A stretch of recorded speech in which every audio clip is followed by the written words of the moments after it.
नमस्कार प्रिय विद्यार्थियों, मैं मुकेश शर्मा हिंदी सागर क्लासेज में आप सभी का स्वागत करता हूं, अभिनंदन करता हूं। काव्य गुण का टॉपिक है जो बीच में रह गया था हमारा। जैसे पिछली वाली क्लास में काव्य गुण के बारे में जो जितनी बात बताई है उससे हम आगे बढ़ेंगे आज। और मैं कह दूं कि हम जो पढ़ रहे हैं वो उतना ही पढ़ रहे हैं जितना एग्जाम में पूछा जाता है। ये तो है नहीं कि पूरी किताब होती है, जो बुक बनाई होती है उसको सारा याद कर सकते हैं। सारा याद का कोई औचित्य भी नहीं, लेकिन जो पूछी जाती बात है वही हम यहाँ बता रहे हैं और उसी को लेकर मैं चलता हूँ हमेशा। ये मेरा उद्देश्य यही है कि यहाँ वही बात बताई जाए जो बच्चा नया तैयारी कर रहा है उनके लिए भी उपयोगी हो और पुराना तैयारी कर रहा है उनके लिए भी उपयोगी हो, दोनों के लिए उपयोगी है। और काव्य गुण के बारे में प्रश्न गलत जाता ही नहीं। ऐसे ही हम उदाहरण पढ़ेंगे माधुर्य गुण के, प्रसाद गुण के, रोज गुण के। ठीक है, तो हम आगे बढ़ते हैं और अब आगे चलेंगे काव्य गुणों में। कल हमने पढ़ा था आनंदवर्धन द्वारा चित्त की तीन अवस्थाएं, यहां से छोड़ा था। उन्हें बता देता हूं मैं कि आनंदवर्धन द्वारा आचार्य आचार्य आनंदवर्धन आनंदवर्धन की रचना का नाम है ध्वन्यालोक।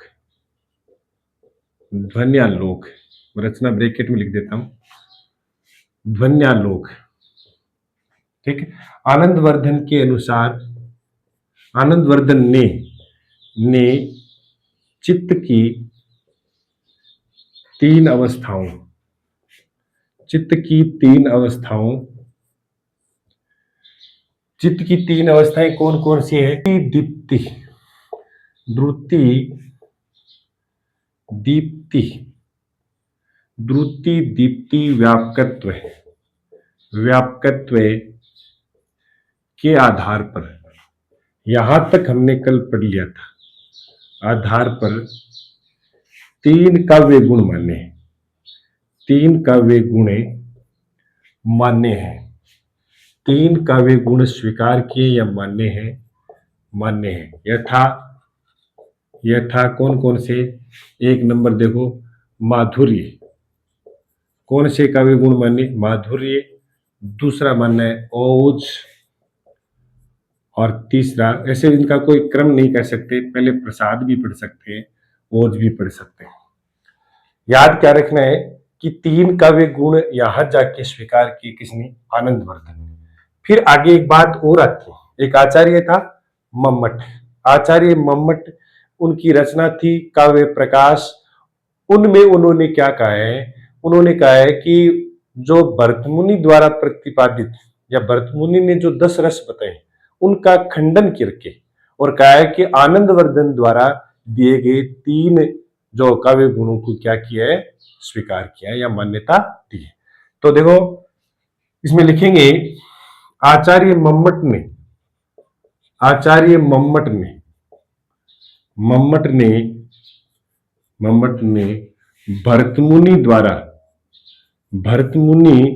भरतमुनि की रचना का नाम क्या था?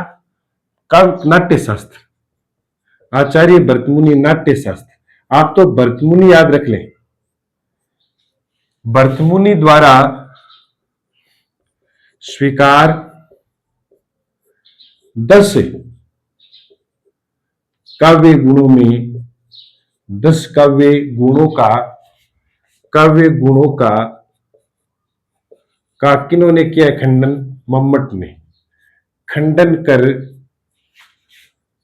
कर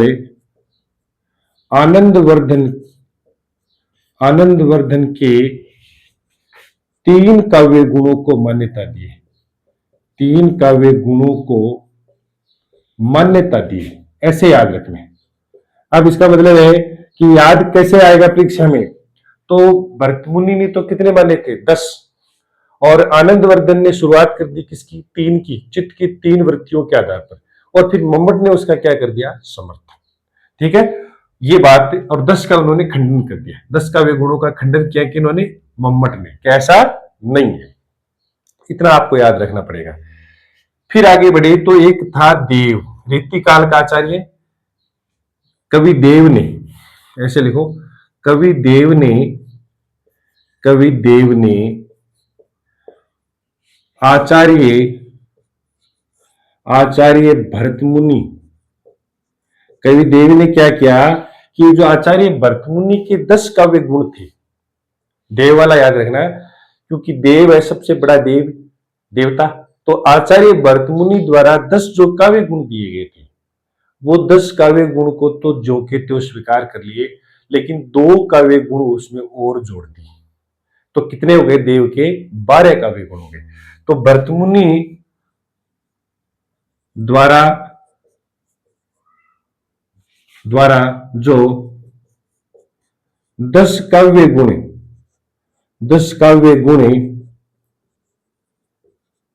दिए गए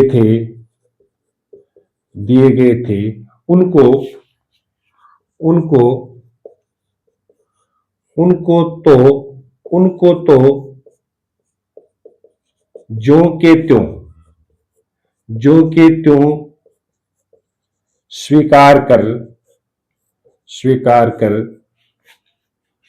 स्वीकार कर उनमें 2 गुण, कौन से? अनुप्रास, देखो अनुप्रास अलंकार भी है, इन्होंने गुण भी माना। अनुप्रास व यमक को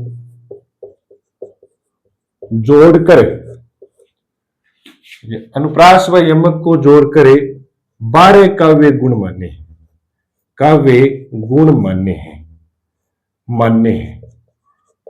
अब ये याद बात क्या रखोगे कि भी मम्मट ने तो 3 स्वीकार किए आनंद वर्धन के। मैंने कहा था कि मम्मी और आनंद पुत्र मान लीजिए और मम्मी है उनकी, उन्होंने तो कितना स्वीकार किया? 3। वास्तविकता पर आ गए, वो 3 ही पढ़ते थे। तो वास्तविकता किन स्वीकार? 3 किन्होंने माना है? तो आनंद वर्धन और मम्मट ने। और लेकिन आचार्य जो भरत मुनि था, जो नाट्य शास्त्र में उन्होंने कितने माने थे? 10। वो 10 का उन्होंने मम्मट ने खंडन कर दिया, और खंडन कर दिया मम्मट ने। फिर वैसे देव आया रीति काल में, उन्होंने तो वैसे के वैसे स्वीकार कर लिए 10 तो। फिर उन्होंने कहा कि भी 2 और जोड़ेंगे। 2 और कौन से जोड़ दिए? एक तो अनुप्रास और एक क्या जोड़ दिया? यमक।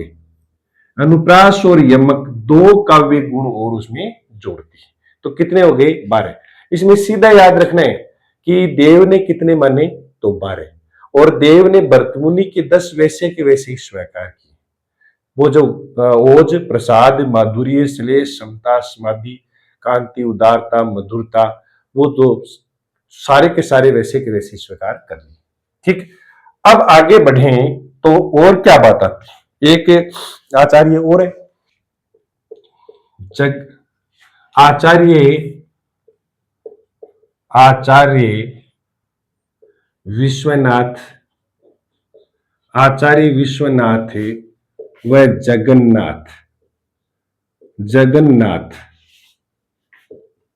आचार्य विश्वनाथ व आचार्य जगन्नाथ। इसमें ऐसे लिख लो आप, आचार्य विश्वनाथ की रचना है साहित्य दर्पण। क्या याद रखेंगे? साहित्य दर्पण। और ब्रैकेट आप बंद कर देंगे। और दूसरा लिख लो जगन्नाथ, आचार्य जगन्नाथ। ये लो जगन्नाथ। इसकी थी रस गंगाधर।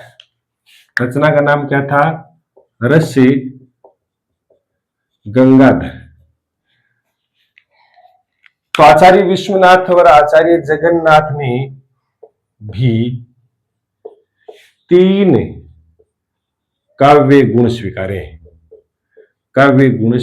हैं या मान्य हैं, स्वीकारे हैं। क्या याद रखना है कि 3 इन्होंने माना है। किन्होंने? जगन्नाथ और विश्वनाथ ने भी 3 माना है। पीछे की बात याद रखना कि आचार्य विश्वनाथ ने क्या कहा था, जगन्नाथ ने क्या कहा था।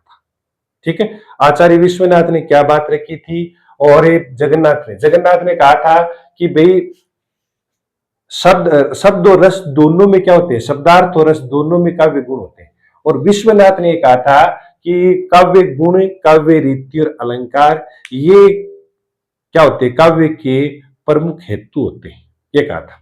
वो बातें याद रखनी पीछे। अब आगे बढ़े तो बात आती है किसकी? भिखारी दास की। किसकी आती है? भिखारी दास की। तो लिखो भिखारी दास कि रचना का नाम लिख रहा हूं काव्य निर्णय। क्या नाम है? काव्य निर्णय। छंदारण और काव्य निर्णय की भिखारीदास की रचना है। और काव्य निर्णय में इन्होंने क्या किया कि इन्होंने इस रचना में भिखारीदास ने अपनी रचना में 10 काव्य गुणों का तो उल्लेख किया है। काव्य गुणों का उल्लेख किया है। कितने का? 10 का।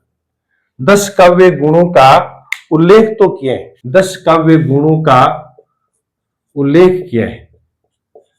उल्लेख किया है, लेकिन मान्यता 3 काव्य गुणों को दिए। काव्य गुणों को दिए। वो भी कौन सा काव्य गुणों को दी है? वो भी वही माधुर्य, ओज और प्रसाद। मम्मट के भी माधुर्य, ओज और प्रसाद। ठीक है। और देव के पूछा जा सकता है कि देव ने 2 कौन से काव्य गुण स्वीकार किए और नहीं जोड़े? तो अनुप्रास और यमक। ये याद रखना, अनुप्रास और यमक। श्लेष पहले स्वीकार कर लिया भरत मुनि ने नाट्य शास्त्र में शुरुआत में। और इन भिखारीदास ने तो अपनी रचना में कितने काव्य गुणों का उल्लेख किया है? तो 10 का किया। इन भिखारी मुनि भरत मुनि की तरह 10 उल्लेख किया, लेकिन उन्होंने फिर स्वीकार कितने किए, मान्यता कितनों को दी है? तो 3 को ही दिए। मान्यता वाला प्रश्न है ना कि कितनों को दिए? तो 3। ये लास्ट में फिर वहीं आ गया। भिखारीदास है वो, उन्होंने फिर वो जगन्नाथ के साथ समझौता कर लिया कि ठीक है, मैं आपके जो उसके साथ आनंदवर्धन के साथ कि ठीक है, मैं भी 3 स्वीकार करता हूं। गुण 3 ही होते हैं। और फिर भिखारीदास ने भी कितने माने? 3। जगन्नाथ ने भी कितने माने? 3। और विश्वनाथ ने भी कितने माने? 3। क्या याद रखना।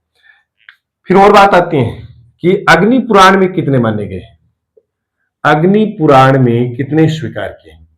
अग्नि पुराण में सीधे लिख लो कि अग्नि पुराण में काव्य गुण कितने माने? 18 गुण माने। और एक है अग्नि पुराण के बाद है और वेद व्यास। वेद व्यास ने, आचार्य वेद व्यास के दो या वेद व्यास याद रखो ना, इन्होंने कितने माने? 19 गुण माने। इन 19 काव्य गुण उन्होंने स्वीकार किए। तो देखो, पुराण है तो 18 पुराण, ऐसे 18। और वेदव्यास जी तो थे ही रचनाकार, उन्होंने भी, वेदव्यास ने महाभारत रची है, तो महाभारत तो बड़ा हो गया महाभारत, तो उसके कितने माने? 19। ज्यादा से ज्यादा 19। ये जो ज्यादा से ज्यादा तो भोजराज ने 72 स्वीकार किए और उन्होंने 2 नंबर पर 19 स्वीकार किए। याद रखना। भोजराज का कल वाला पढ़ के आएंगे। सरस्वती कंठाभरण में 24 बाह्य, 24 अभ्यंतर, 24 वैशेषिक, ऐसे मिला के 72 काव्य गुण। भोजराज 72, भोजराज से 72 ऐसे मिलाए। वेदव्यास के कितने माने? 19। ये इतनी बातें याद रखने। और उसके बाद 1-2 बात और है। क्या है महत्वपूर्ण? कि भारतीय काव्य शास्त्र में और सबकी सहमति से, संपूर्णतः सबकी सहमति से 3 काव्य गुणों को क्या किया गया? स्वीकार। किसके? आनंदवर्धन और मम्मट द्वारा प्रतिपादित 3 काव्य गुणों को स्वीकार किया गया। भारतीय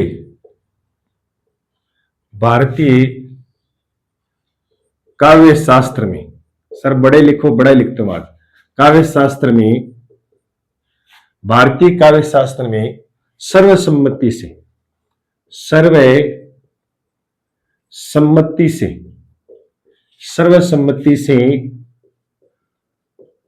आनंदवर्धन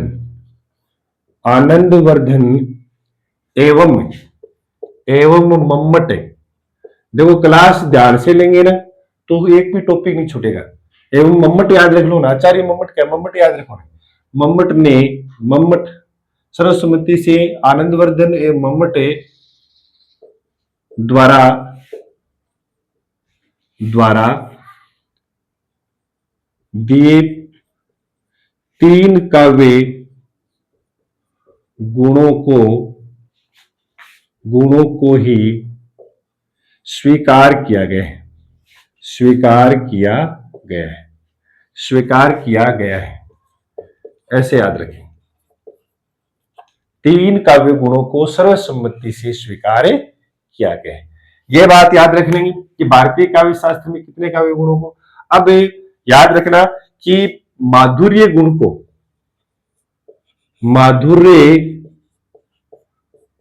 को जल के समान बताए गए। माधुर्य गुण को किसके समान बताए गए? जल के समान। ओज गुण को किसके समान बताए गए? ओज गुण को अग्नि के समान बताए गए। ये प्रश्न भी आजकल आते हैं कि किस काव्य गुण को अग्नि के समान है। तथा प्रसाद गुण को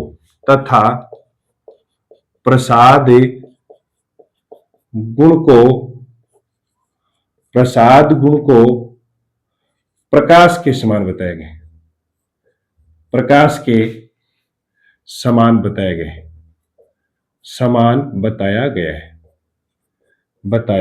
गया है। ये बात आपको याद रखनी है, ठीक है, कि प्रसाद गुण को, प्रसाद से देखो पैसे प्रकाश के समान, और माधुर्य गुण को जल के समान। ये जल पीने में मीठा होता है तो माधुर्य गुण की भी ध्वनि मीठी आती है। और ओज गुण को आग, देखो ऐसे ए मिला देना, ऐसे ओज से आग और पैसे फिर एक याद रह जाएगा जल वाला, ठीक है, एक याद रखना। अब एक बात रह गई महत्वपूर्ण, काव्य गुणों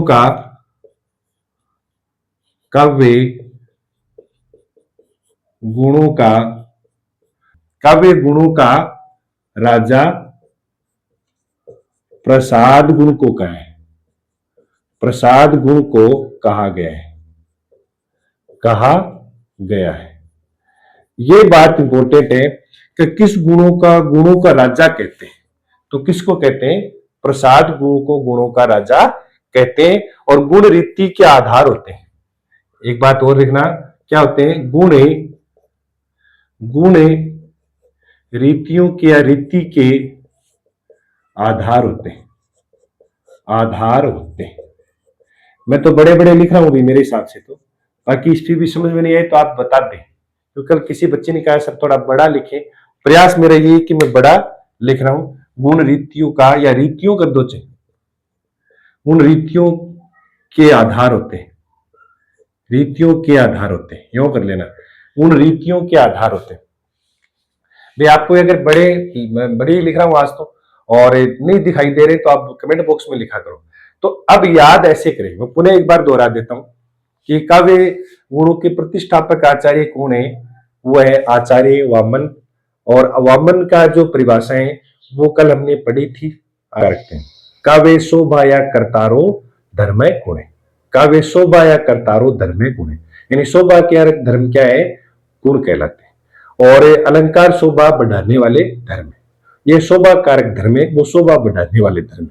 तो काव्य की शोभा कारक कौन है? गुण, और बढ़ाने वाले कौन है? अलंकार। एक तो बात वो याद रखना। दूसरा कि भरतमुनि वाली बात याद रखना कि भरतमुनि ने कितने काव्य गुण स्वीकार किए? तो 10 काव्य गुण स्वीकार किए।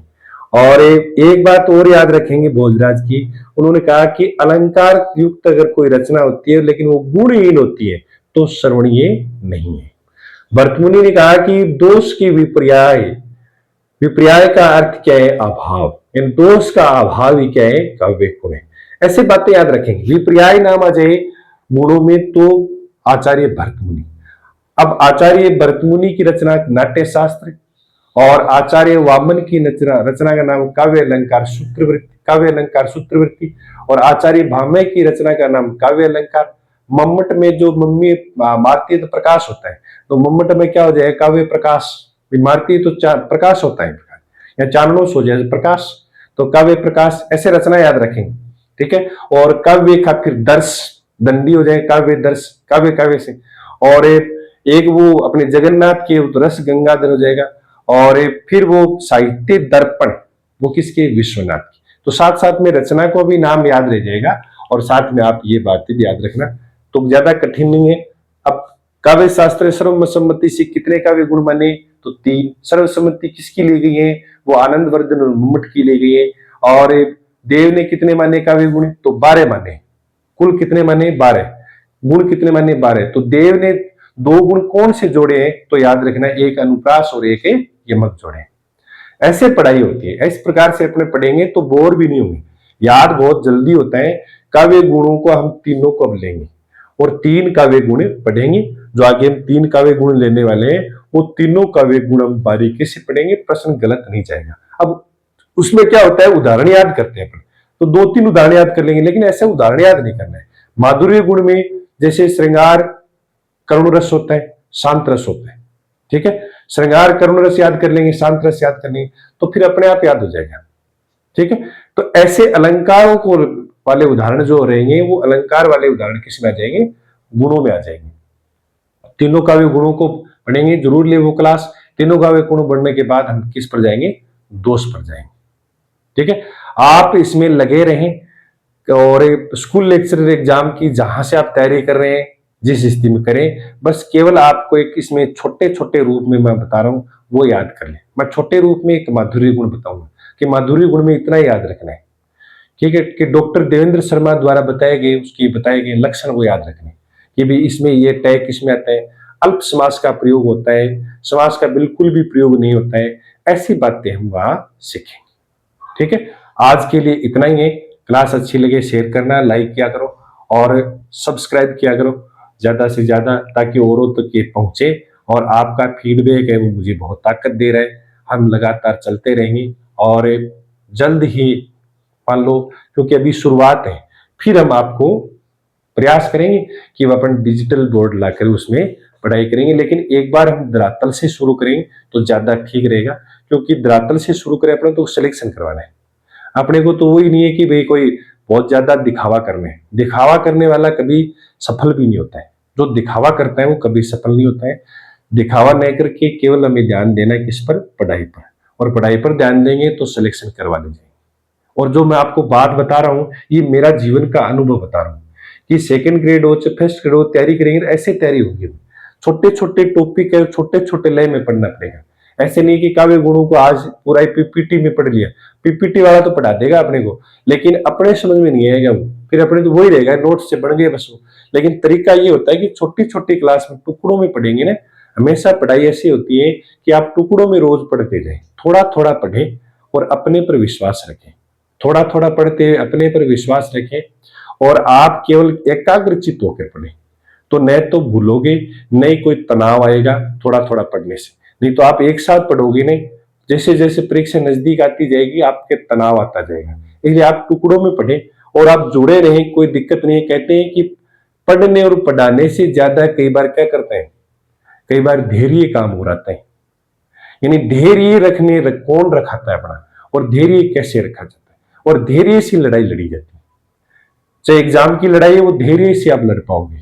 अगर आप जल्दबाजी करोगे तो फिर वो छूटेगा। इसलिए धैर्य बनाए रखें, सब चीज हम करवाएंगे। यहाँ जितने आपके मुख्य मुख्य टॉपिक है, क्योंकि स्कूल लेक्चर के एग्जाम की डेट जून में है, तो मुख्य मुख्य टॉपिक प्रयास करेंगे वो सारे करवा दें, क्योंकि इतने में छुट्टियां भी हो जाएगी स्कूल की, तो आराम से समय रहेगा। तो फिर क्लास ही चलेगी आपकी, एक एक डेढ़ दो दो घंटे क्लास करवा देंगे। आज के लिए इतना ही, धन्यवाद, जय हिंद।